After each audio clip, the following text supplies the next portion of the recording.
is part 3 of our series. If you have just joined in, or this is the first one that you're looking at, this is Sabrina from S&K Beads and Charms, and we have our group on Facebook. That's the Etsy online selling help group. This series that I'm doing now is designed to help brand new sellers go through the process of actually setting up your Etsy shop. So if you've gotten to this one, part 3 first, you may want to go back and watch part 1 and part 2 before you go any further, so you're not lost, because this is a step-by-step on how to start at part 1, from day 1, and pick out your product, deciding if what you're picked out for a product is going to sell, and all of the steps one at a time of how to actually open up a shop. I have links, and I will link them all again as to, or follow our channel would probably be easier, and you could see the labels for everything. But it actually will help you decide if what you're looking at selling is a good item to sell, is it the right thing for you, and how to figure out, is it something that actually will work and should be sold on Etsy. Part 1 of this series walks you through the beginning stages of that and how to actually open up an account. Part 2 of this series actually helps you figure out how to go from there once you set it up, and how to pick your name, and walks you through that. This is part 3, and it's a little bit different because we're going to kind of skip a little bit, go to part 4, but you're going to do what I have here in part 3 while you're working on part 4 too. So part 3 is the steps to setting up your Etsy shop. So we've opened up our shop, you have your name, you filled out all your payment info so you can get paid when you make sales, but you've got an empty shop setting here and you don't know what you're supposed to do next. So the next thing you're going to have to do, once you've got that product, in order to list it and put them online and fill your shop up, you have to have photos of each item.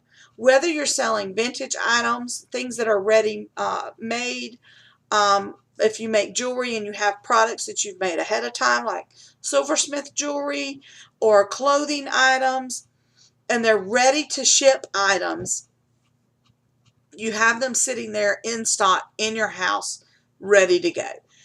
Or are they items that's similar to what I make, that they're mostly all made to order because they're custom, personalized, and you can't make them until after the customer has ordered?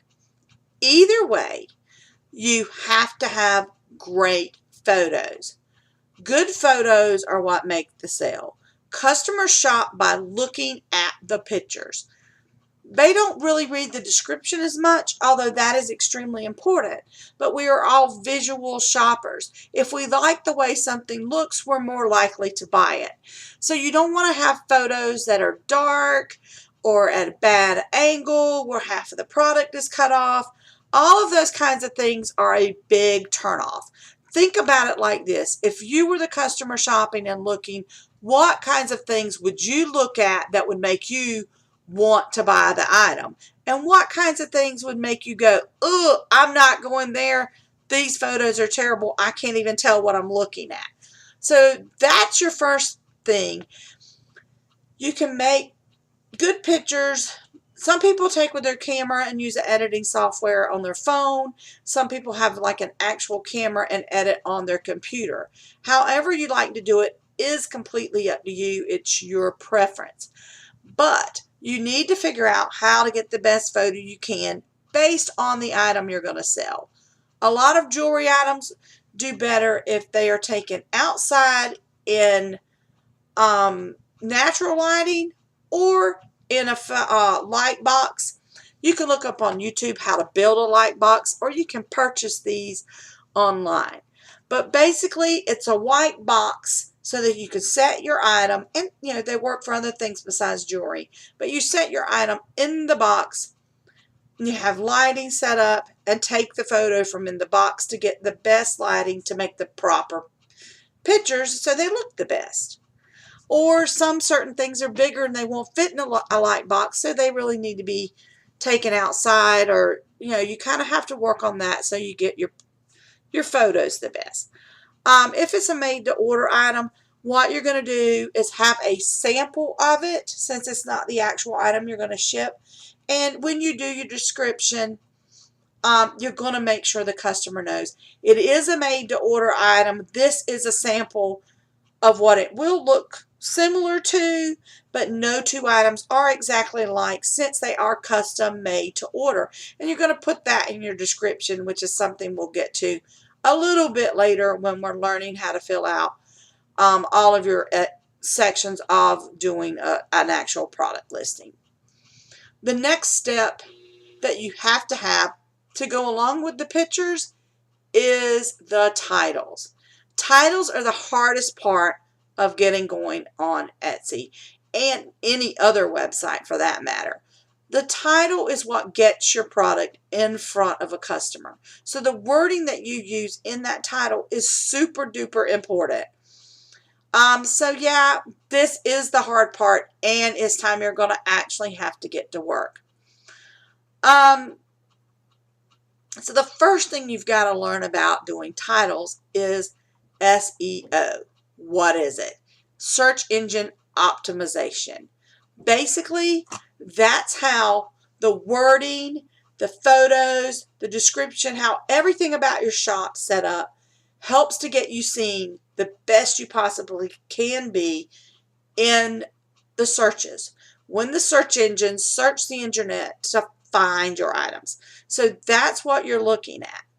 I do have other videos that talk more about search engine optimization and keywords. Keywords, if you don't know, are the main wording that you use in your titles to help get you in front of the customers. And I do have another video that really explains keywords, what they are, what they mean, and how you're going to use them in your title. These are the most important steps of getting your items listed to be successful. But this part takes a little bit of time and a little bit of work to get done. It's not just throw up some items onto your Etsy shop and go, okay, here I am, come buy me. It doesn't work that way. You have to put the time in, the work in, and you have to learn this stuff, or you're going to sit here wondering why you never get sales, because your items are never going to get seen by anybody if the title isn't doing its job and getting it in front of the customer. Basically, keywords open the door to get your item in front of the customer. And the way you use those keywords in your title is what makes all that happen. So be sure to go back and watch the video on keywords so you understand a little bit more about what they are, and you will figure out it's really not as hard as you think it is. It's a little bit simpler. But honestly, people really tend to have a struggle with it because they overthink it. But you've got to learn, it's an absolute must to learn all this information before you move on and start listing your items. If you just go in and throw a title up and you don't know what you're doing, you're going to end up sitting back wondering why you're not getting sales. And then you're going to find out one day, yep, she's right. She told me the title isn't right. I'm not reaching my target customers. You have to do this part or you won't get sales. There's tools out there that help you learn how to get the best keywords and search phrases. Search phrases are wording that a customer types in to the little search bar at the top to look something. So if you need to buy a brand new pair of Levi's blue jeans and you're going to shop online, you're going to go type in Levi's blue jeans or Nike tennis shoes, whatever it is you're looking for, you're going to type in and do a search. So that's how this works. This is what anybody, including you, when you're going to search online, types into that search bar to find the product.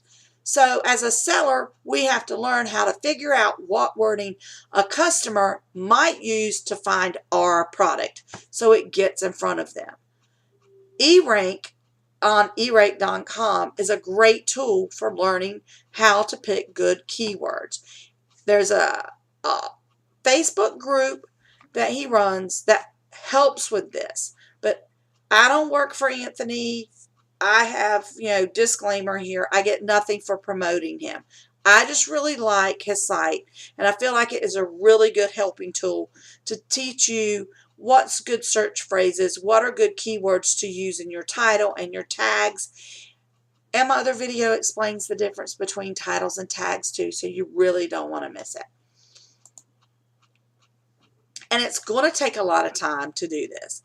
But while you're learning about SEO, what it is, how to set up a title, all the basics step by step for that, what you can do next is the actual part of step 4.